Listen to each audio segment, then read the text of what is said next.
why Kimi Raikkonen will always be a legend. JoshRevell just dropped this vid.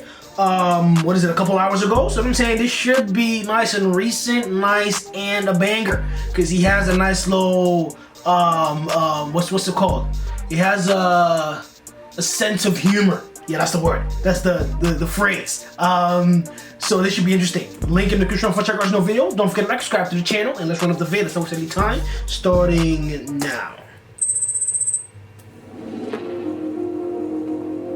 So, it's 2005. There's still a couple of rounds left in the World Championship, but Fernando Alonso is already the champion, having just won it at Interlagos. The interest in the championship, therefore, is already over. Unless you are a Renault or McLaren employee, in which case the Constructors' title is still up for grabs. Alonso and Fisichella would do their utmost for Renault by finishing on the podium in this race, while one Pablo Montoya would do his utmost for McLaren by smashing into the wall like a f***ing idiot. This wasn't ideal for McLaren, however, their other driver was Kimi Raikkonen, and although he was starting the race from 17th on the grid, his performance in this race would certify him as an absolute, bona fide forever legend, not just of Formula One, but of all time in motor racing.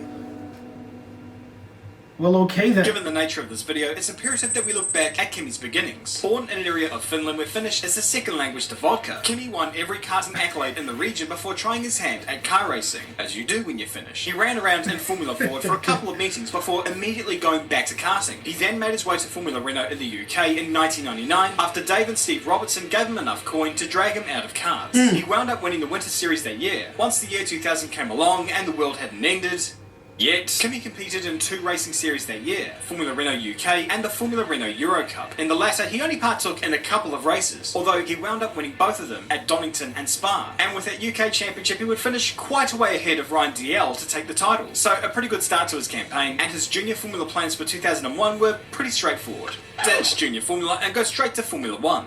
A pretty abrupt ascent up the ladder, but after impressing Peter Sauber at a test session in September 2000, where he was lapping half a second faster than Pedro Diniz, whoop-de-doo, Sauber decided to sign the young lad up for the 2001 season to partner Nick Heidfeld. There were some out there who were concerned by this move, saying that he was too inexperienced a driver to be out there on that Formula One grid. However, in Helmut Marko's case, he didn't want Kimi on that team because he was of the opinion that Enrique Bernaldi was the superior driver. I mean, I got a feel for Marko there. Selling the idea that Bernaldi was the better driver would have been a hard task. On the other hand, vouching for Raycon is not tricky at all, for you see, Raycon is a brand of wireless earbuds that give you the sounds of the other premium brands, but start at half the price of those premium brands. Now, I'm always listening to stuff, whether it be music or audiobooks or my own annoying accent, and after Raycon contacted me, I thought, okay, let's see what's what. So I've been running around with these beauties for the last few weeks, using them on an everyday basis to see how they compare, and they've been bloody awesome. Oh, this is an ad. Improved yeah. To get 15% off site-wide. Yeah, you can go shipping and return. do that. Gifting is easier than ever. Well, yeah, we'll just skip the ad. 45-day happiness guarantee, which is something Helmut Marko probably could have done with when Peter Sauber told him to get lost, and the Bernaldi plans took I love how he just connected that without even me noticing. But yeah, let's go. On the experience front though, the F1 Commission eventually voted Kimi into their little club and allowed him to race under a provisional license. He and Heidfeld would prove to be a good pairing, with both scoring points in the first round that year. Even if Kimi was found 30 minutes before the start of the race fast asleep under the table of his motorhome, he became famous for this cool, calm approach to racing, thus leading him to be dubbed the Iceman. But seriously, how can you not love a driver with an attitude like this? Sleep,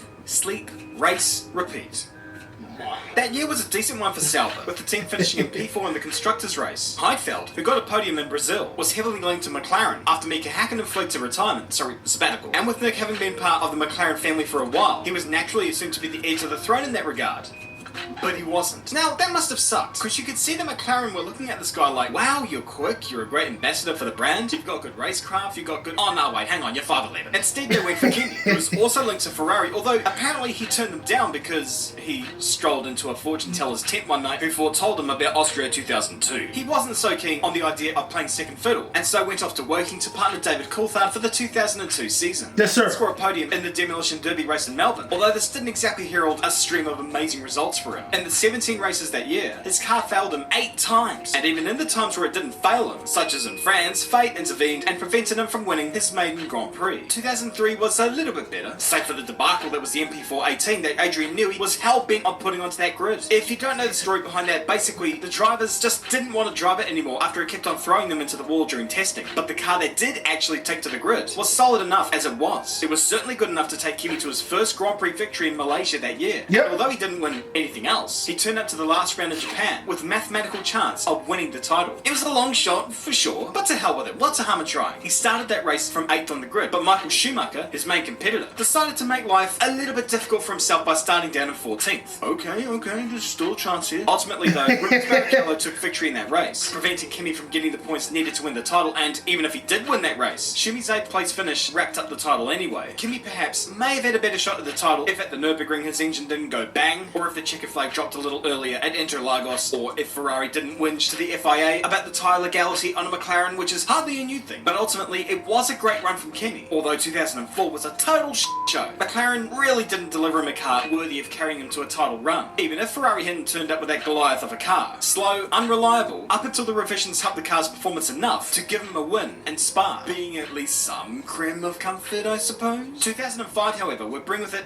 what was it, a change of fortunes? Well, from one aspect it was. The new car was, how could I put this? Alright, the MP420 was much like Jeremy Clarkson's Mitsubishi Starion. It was mind-bogglingly fast, overtaking everything in existence right up until it died. So that year was fraught with mechanical failures, which in turn influenced the outcome of some results. With Kimi winning 7 out of the 19 races that year regardless, he definitely had the speed to win that title. Raw speed, that is. Like out-qualifying Alonso by half a second in Monaco kind of proved that. And his performance at Suzuka, which we'll get to later. But on the whole, fate intervened. As many would say, Kimi in this time was arguably the best driver in the world. Even with the likes of Michael Schumacher still fighting for world titles and the Lord of the Eyebrows making his ascent up to the top of the world. In 2006, they finally fixed the reliability problems, but they then inherited a new issue in that the car wasn't that brilliant. And when neither Kimi or Montoya can get the car working for you, yeah, the issue may not be down to the drivers. Montoya's in town midway through the year, whilst Kimi had to make do with podiums and pole positions, but no wins. As the season drew to a close, and Schumacher had announced his retirement from Formula 1, Ferrari signed Iceman up to fill the void for 2007. To some, this would seem like a daft move, considering the force that McLaren would become in that year. The car was certainly better that year, but to those thinking all of this,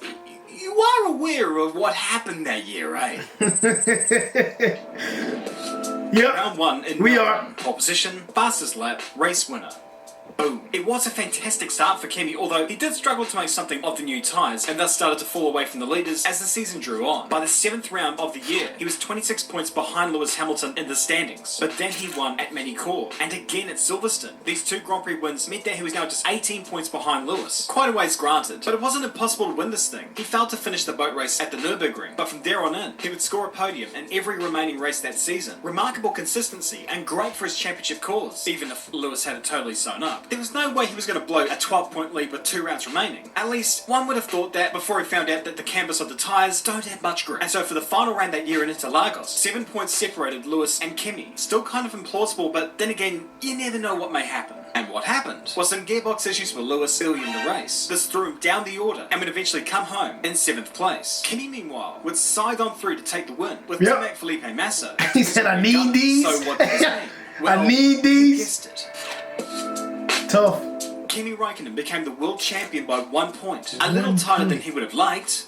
Shut up. But he was the world champion, and it was thoroughly deserved. Adding to Finland's already large array of world champions, Keke Rosberg, Tommi Mäkinen, Juha Kankkunen, Mika Häkkinen, Marcus Gronholm, and now Kimi Raikkonen. But what was perhaps the most amazing thing about that was that despite this being a long overdue championship win for him, this would be the only time he'd win a title. Because for 2008, his title defense was kind of munted. Although, I must admit, it started well. After the 4th round in Spain, he was leading the title race by 9 points over Lewis and 11 points over his teammate. It was early days though, and eventually Kimi began to fade away as the year drew on. There was some bad luck that year, including an exhaust failure at Manicourt and Lewis yeeting into him at Montreal. But some of those poor results were down to him. And I know how that may sound, but sometimes even the best make mistakes. He scored 3 podiums to cap off the year, but the inconsistent results pretty much killed his title hopes, finishing 3rd that year behind his teammate. 2009 2009, and Ferrari had turned up with an average car that Kimi and Felipe struggled to make sense of. Once the improvements came, however, the results started to pick up too. But as Martin Brundle had pointed out, maybe Kimi wasn't as motivated to be driving in Formula 1 anymore. Sounds kind of incredulous to say that, but when Ferrari announced Alonso would replace him for 2010, this left many people to wonder where he may be going. Returning to McLaren, joining Mercedes, join Stefan Grand Prix, provided, that the owner would stop bullshitting and actually do something. Well, nah. Instead, Kimi would touch upon an ambition that he had harbored for a while. He was going to drive in the World Rally Championship. He would also try his hand at NASCAR, albeit only briefly. He drove a couple of races at Charlotte, and neither of them yielded much of a result. On the rally front though, things were a little bit more successful, albeit only a little more. After a couple of years in the WRC, he conjured up some respectable results. Although with a dude so used to winning, perhaps this is where the temptation came for him to get back into Formula 1. And when he was spotted snooping around the Williams premises, people were starting to lose their minds. The prodigal son is returning to Formula 1. Well, he would, just not with Williams. Instead, he would sign a contract with Lotus, which was ironic given that he had previously lambasted the team after they had cooked rumours of him going to their team for 2010 for publicity reasons. Supposedly. I don't know. Kimi may have had magnum-induced brain freeze on that one. But in any case, he would be teamed up with Romain Grosjean for his F1 return in 2012. If that year proved anything, it was that he still had it. And this was best exemplified at the final round in Abu Dhabi, where he knew what the f*** he was doing. And it's this kind of attitude that endeared him to the fans. That take no shit attitude, his calm demeanour, his hatred of interviews, blunt responses to almost every question thrown his way. Kimi, what happened? I spun.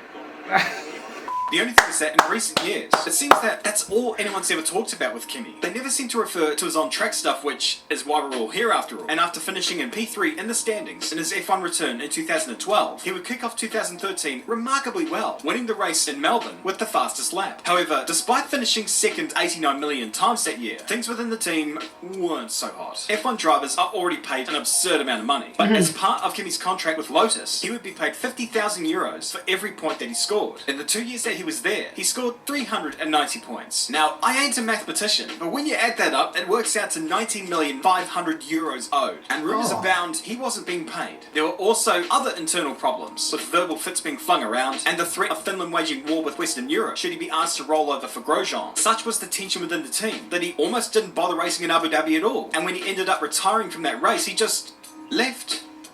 Poof. He claimed he missed the last 2 rounds due to back surgery, but who knows? Anyway, having left Enstone, he found his way back to Maranello, where Ferrari gave Felipe Massa the old heave-ho, and looking to reignite the success they had before, with Iceman, Fernando Alonso and Kimi Raikkonen teamed up at Ferrari. Oh boy, that's tantalising. But what they didn't account for was the heap of rubbish that Ferrari attempted to call a Formula 1 car that had been thrust upon their drivers. Alonso won nothing that year, and Kimi didn't even get a podium.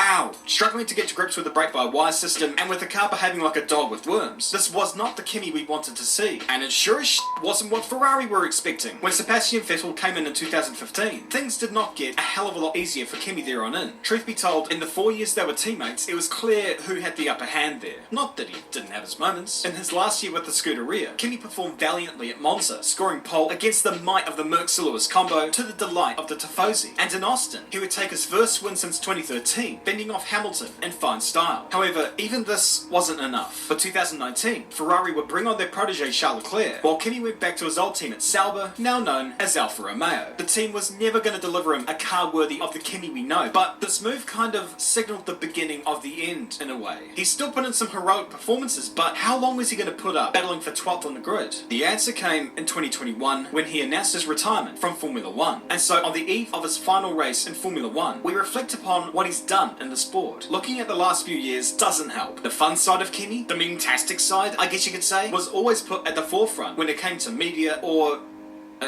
media. Whether it's his radio messages... Steering wheel! Flaps the steering wheel here! Come on! Whoa! Bringing up his ice cream fetish, his knack for finding the drink when he's not in the car, or tales of times like 2006 Monaco where, after being conked out of the race, he just went straight to his yacht and put his feet up. Complete lack of given to his team for the debrief, which kind of sucks, for we know that prime Kimi Raikkonen was indomitable. The best example of this, Suzuka 2005. Thanks to a rain-affected qualifying session and a lemon Merc engine, he started that race from 17th on the grid. The objective really was to get points for McLaren for the constructors' title. Montoya took no heed of this and proceeded to smash his car into the barrier. Raikkonen, meanwhile, was joining Alonso in their ascent up the running order, scything through the field, taking names, with Alonso sweeping past Schumi on the outside of 130R, which sent James Allen into an explosion of ecstasy, although that was probably down to the stash that Frank Montagny brought along that weekend. He eventually worked his way into the lead with 10 to go before coming in for his final pit stop. By then, Giancarlo Fisichella was now in the lead. Kimi had it all to do now. It was a run to the finish. With 3 laps to go, Kimi was right on Fisi's gearbox. But for however awesome the circuit is at Suzuka, passing on that circuit is tricky at the best of times. Fisi, though, was fighting tooth and nail to keep Kimi behind. But that one piece of open door for Kimi was all that he needed. On the final lap of the race, on the approach to turn 1, Kimi went for it around the outside and made it stick. From 17th on the grid to win the race by passing around the outside going into turn 1. This win summed up Kimi as a driver. Just really damn fast. So much raw speed, and it was hardly a one-off. It's what immortalized him as a great driver for a lot of people. It is why people say that prime Kimi Raikkonen was the best driver in the world. Yeah, he's a great personality, and we'll miss the hell out of him. But this guy, the dude who performed all those heroics back in the day as he chased after his world championship, that is the Kimi I'll remember. It's the Kimi I'm gonna miss. That we'll all miss.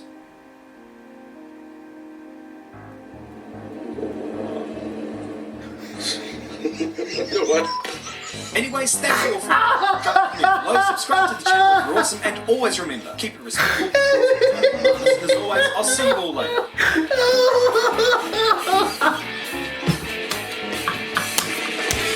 That caught me off guard, man. What was that? That's that same interview that we did.